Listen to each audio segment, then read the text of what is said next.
Hello everybody out there. So for today's video, I recently had someone reach out and ask me a fitness-based question. Like I always say, I love to do these videos versus the random stuff that pops into my head or that I plan out. Typically they're a little bit less structured, which is kind of a weird thing to say, but it is less structured than the videos that I normally prepare for a little tiny bit. As in, when someone asks a question, I'll respond back to them with my answer, usually either shortly before I do the video or shortly after, just because of the fact that I don't want to think about it too much. I kind of want it to be off the cuff and just really be my opinion and my thought process. But happily enough, the question that I actually was recently asked about was a fitness topic. The question was, how often should I change my workout routine? And in a previous video, I kind of touched on some like do's and don'ts about changing your fitness routine. So I'll touch on those first and then kind of delve into more of my exact advice or more drawn out answer, because I kind of like a little bit of the same. So without further ado, we'll hop into it.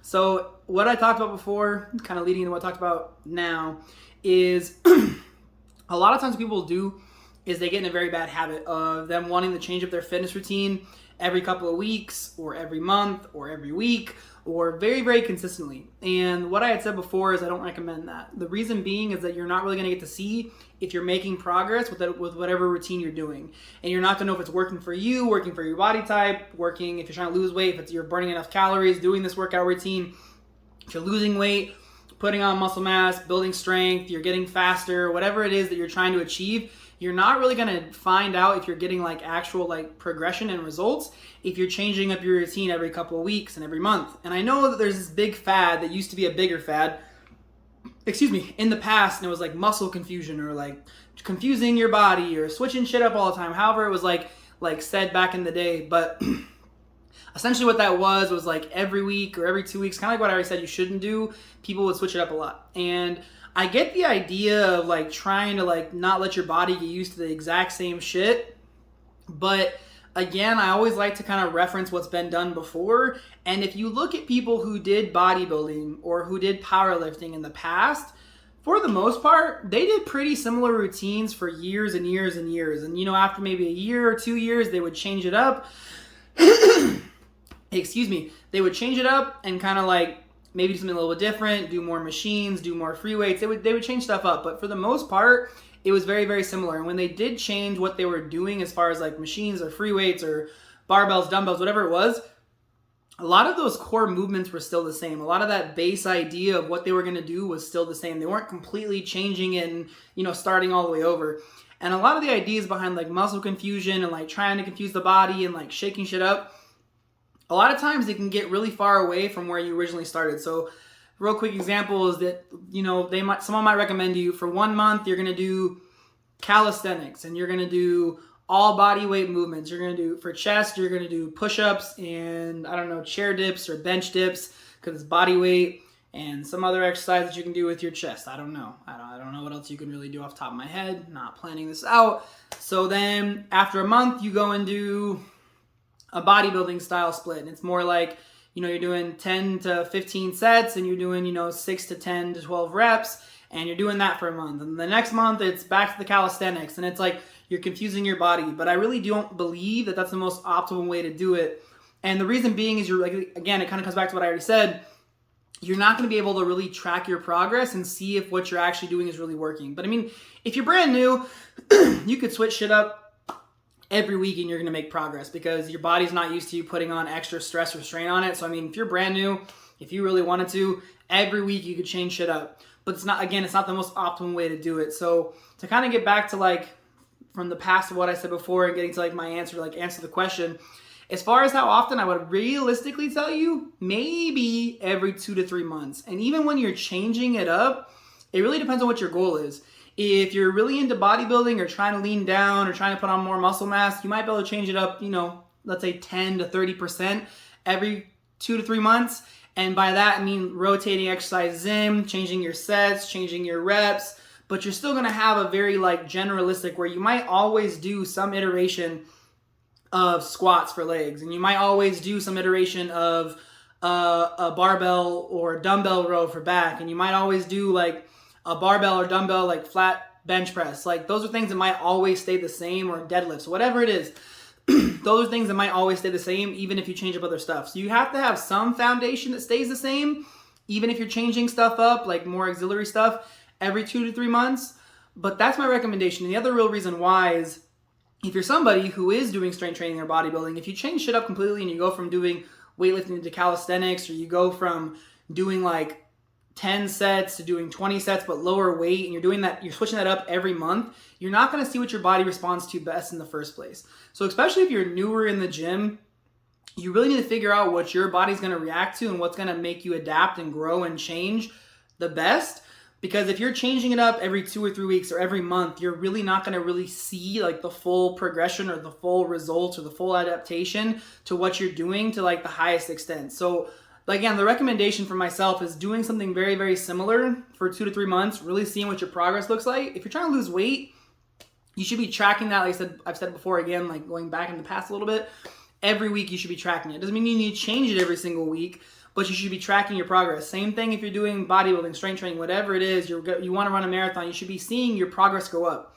And let's say you start a new program and you're on it for 2 months and your numbers go up or your time goes down or whatever it is by significantly smaller than the routine you did 2-3 months ago. Okay, so what you need to do is possibly go back to what you did before, the first 2 or 3 month period, and then see your progress from the first training split, if you will, to the second. And if you have good results from the one that you did the first time and now you're doing it again the third time, and they've been bigger results both times than the one in the middle, then obviously you want to go around something like what you're doing now and maybe change up little things, but not like fuck with the base part of the program.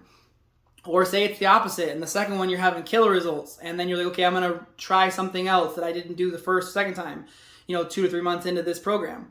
And you start getting maybe even better results, or maybe you get worse results. You can always go back to this. But the issue is, if you're doing something for a week, or 2 weeks, or 3 weeks, or 4 weeks, your body's not going to have fully adapted to it. So you might be missing out on some potential strength gains, muscle mass gains, quicker time with, like I said, with like running a marathon, whatever it is. And you're shortchanging yourself, because if you stuck with it, then you would really know like how it affects your body and if it's going to give you optimal results. So that's kind of like my 2 cents on the general idea is don't switch it up so much you're never able to see, you're never able to actually progress, because a lot of things too, it might take you week 2, week 3, week 4 to really get in the groove and like be able to get your timing down, be able to get the movements down, be able to recover or rest up between sets, whatever it is, to actually be able to optimize your training in the first place. So if you switched it after a month, you might have just got down like the how to do it and the correct way to rest and everything else, and now you're going to switch it again. So you're not really ever going to see the complete optimal side of utilizing that type of program. But again, you don't want to be someone who's doing something for 4, 5, 6 months and you're not really seeing progress, especially if you're tracking it diligently, whether it's weight loss, weight gain, strength gain, whatever it is. As long as you're tracking it and you're seeing progress, you can make deviations every few months, like I said. Maybe switch up the program a little bit and see if you can get better results. But again, you don't want to be doing something for 6 months and you're not seeing progress. You're not seeing good results. You're barely losing weight, or you're barely gaining strength, or you're barely gaining any muscle mass, whatever it may be. And if it's very, very minuscule, you don't want to be doing that for 6 months. So you got to be tracking your progress along the way to really judge if you need to really change anything. Because again, if you're doing a program for 3 months and you've been putting on, good strength gains, or you've been, cutting down your marathon or mile time or whatever the hell it is you're doing, or you're increasing your muscle mass or lowering body fat, and it's been working, you changing stuff up might make it better. But if a program's already working, it doesn't make sense to change this. You really got to go based off your progress as well. But as a general rule of thumb, I would say 2 to 3 months is a good time frame. I mean, again, though, if after a month you're seeing 0 results, you need to maybe check your program, check your diet, check your supplementation, really figure out, like, is it the program or is there other shit that I need to get in line before I can say it's the program? So it is kind of a general piece of advice I would give. And you also, like I said, you got to monitor it based off your results. But that is what I have for the video. Like I said, it's going to be kind of short. I didn't want to draw it out and like waste time, I guess. And it's also my first time getting back to doing these live streams. At the end of the day, the idea of doing the live streams is trying to help people change their lives. 100 million people is the goal. Haven't said that in a while, but that's what we're trying to do with the Greater Than movement. Whether it's small ways, big ways, or somewhere in between. That's what we're trying to do. So the best way for that to be possible is if you want to share if this content's helpful for you, or you think it'll be helpful for someone else. Maybe you know someone who's getting into the gym, or someone's who's having a hard time breaking through a plateau, or they're kind of having like that struggle bus point in the gym, or some other like physical activity that kind of like you want to program stuff out for. Whatever it may be, I would ask you to please share it. I don't like saying please like and subscribe. If you want to do that on your own, I do greatly appreciate it, but I don't want to be like everybody else saying like and subscribe to my shit, because it just gets annoying. So if you want to do it, great. If not, not. It is what it is. But the best way for more people to see the content, to help 100 million people, is for people to share it if it's helpful for you, or possibly helpful for someone else, and maybe they'll find other stuff that I've done before or that I'll do in the future that'll help them as well. Whether it's the gym, relationships, friendships, life, whatever it may be, hopefully the stuff that I'm doing helps. At this point in time, I do like to answer live questions on Twitch TV as well as Facebook Live, I guess is what it's called. So if you do have any live questions and you're watching one of these live streams now or in the future, feel free to ask them, whether it's about this topic, fitness, or anything else. Feel free. If you don't want to ask them live, you can look me up on pretty much any social media channel. The Greater Than Movement is where you're going to find it. There's even a website at this point in time. So if you have any questions, you can ask them there, or you can drop a comment on a YouTube video with a question too if you'd like. Whatever you feel most comfortable with. DMing obviously is going to be like the most discreet way, but that's pretty much what I got, guys. So thank you guys again for watching. I do greatly appreciate it. And for everyone who watched live, thank you as well. Hope you guys have a great day. Stay healthy, stay safe, and remember, above all, be greater than, guys. Have a great day. Bye.